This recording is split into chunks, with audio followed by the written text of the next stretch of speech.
Hello అందరికీ welcome to Naseema's world. నేను మీ నసీమాని.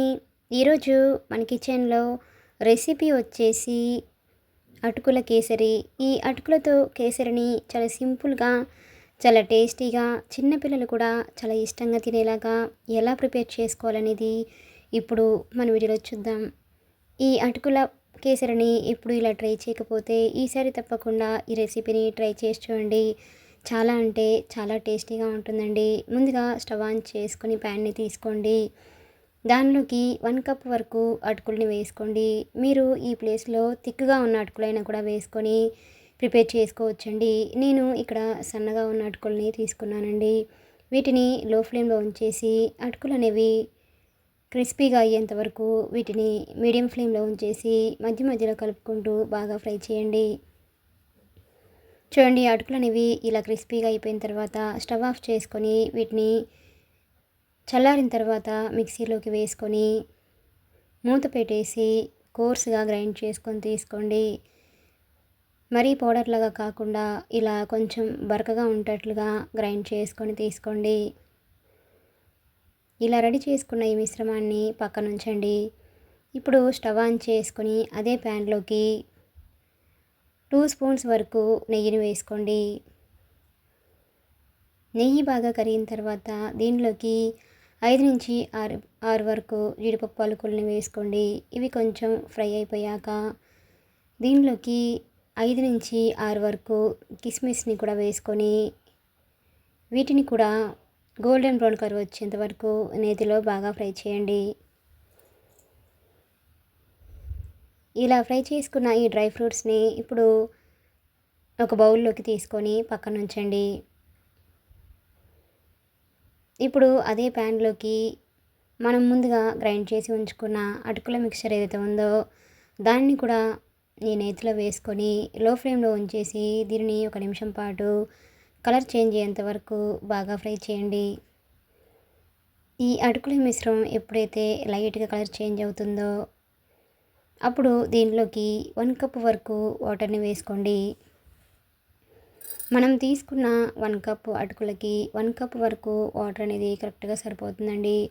మనము ఏ కప్పుతో అయితే అటుకుల్ని తీసుకున్నామో సేమ్ అదే కప్పుతోటి వాటర్ని కూడా వేసుకోండి. ఇప్పుడు దీనిని 1 నిమిషం పాటు బాగా ఉడికించండి. ఈ అటుకుల కేసరి అనేది చాలా అంటే చాలా టేస్టీగా ఉంటుందండి. ఇది కొంచెం దగ్గర పడిన తర్వాత దీనిలోకి 1 కప్ వరకు కాచి చల్లార్చిన పాలను కూడా వేసుకోండి. మీకు కంప్లీట్గా పాలతోటి ప్రిపేర్ చేసుకోవాలనుకుంటే కేసరిని కంప్లీట్గా నీళ్ళకు బదులు పాలను కూడా వేసుకొని 2 కప్పుల వరకు పాలను వేసుకోండి. నేను ఇక్కడ సగం పాలని సగం నీళ్ళను వేసుకొని ప్రిపేర్ చేస్తున్నానండి. ఇప్పుడు ఈ కేసరి మొత్తం దగ్గర పడేంత వరకు ఇలా బాగా ఉడికించండి. కేసరి అనేది ఇలా బాగా దగ్గర పడ్డాక దీనిలోకి 3/4 కప్పు వరకు షుగర్ని వేసుకోండి.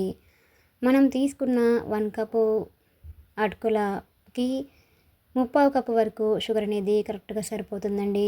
స్వీట్ ఎక్కువగా ఇష్టపడే వాళ్ళైతే 1 కప్పు వరకు షుగర్ తీసుకుంటే సరిపోతుందండి. ఇప్పుడు ఇదంతా కూడా కలిసేటట్లుగా ఒకసారి ఇలా బాగా కలిపేసుకొని ఈ కేసరి అనేది దగ్గర పడేంత వరకు దీన్ని బాగా ఉడికించండి. ఇప్పుడు దీనిలోకి ఫ్లేవర్ కోసం కొద్దిగా ఇలాచి పొడిని కూడా వేసుకోండి. అలాగే కేసరి అనేది కలర్ఫుల్గా ఉండడం కోసం కొద్దిగా ఆరెంజ్ ఫుడ్ కలర్ని ఇలా డైల్యూట్ చేసుకొని వేసుకోండి. ఇప్పుడు ఇదంతా కూడా కలిసేటట్లుగా ఇలా ఒకసారి బాగా కలిపేసుకొని కేసరి అనేది మనకి ఇలా దగ్గర పడిన తర్వాత చివరిగా దీనిలోకి 1 స్పూన్ వరకు నెయ్యి వేసుకొని ఒకసారి బాగా కలిపేసుకొని కేసరి అనేది ఈ కన్సిస్టెన్సీలో ఉన్నప్పుడు స్టవ్ ఆఫ్ చేసుకోండి. అంతేనండి, ఎంతో టేస్టీగా ఎంతో ఈజీగా ఉండే అటుకులతో కేసరి అనేది మనకి రెడీ అయిపోయినట్లే. ఈ పోహా కేసరిని మీరు కూడా తప్పకుండా ట్రై చేయండి. చివరిగా దీనిలోకి మనం ముందుగా వేయించి ఉంచుకున్న డ్రై ఫ్రూట్స్ని వేసుకొని మరొకసారి బాగా కలిపేసుకొని స్టవ్ ఆఫ్ చేసుకోండి. ఇలా రెడీ అయిపోయిన ఈ పోహా కేసరిని ఒక సర్వింగ్ బౌల్లోకి తీసుకొని వేడివేడిగా కానివ్వండి లేదా చల్లారిన తర్వాత కూడా దీన్ని సర్వ్ చేసుకున్న ఆ టేస్ట్ అనేది చాలా అంటే చాలా బాగుంటుందండి. మీకు కూడా ఈ రెసిపీ కనుక నచ్చినట్లయితే ఒక లైక్ చేయండి. అలానే లైక్ చేయడం మాత్రం మర్చిపోకండి. Please subscribe my channel, like, share and comment. మరిన్ని మంచి మంచి రెసిపీస్ కోసం మన నరసింహాస్ వరల్డ్ ఛానల్ని సబ్స్క్రైబ్ చేసుకోండి. అలానే ఈ రెసిపీని మీరు కూడా ట్రై చేసి మీకు కూడా ఎలా కుదిరిందనేది కామెంట్ సెక్షన్లో కామెంట్ చేయండి.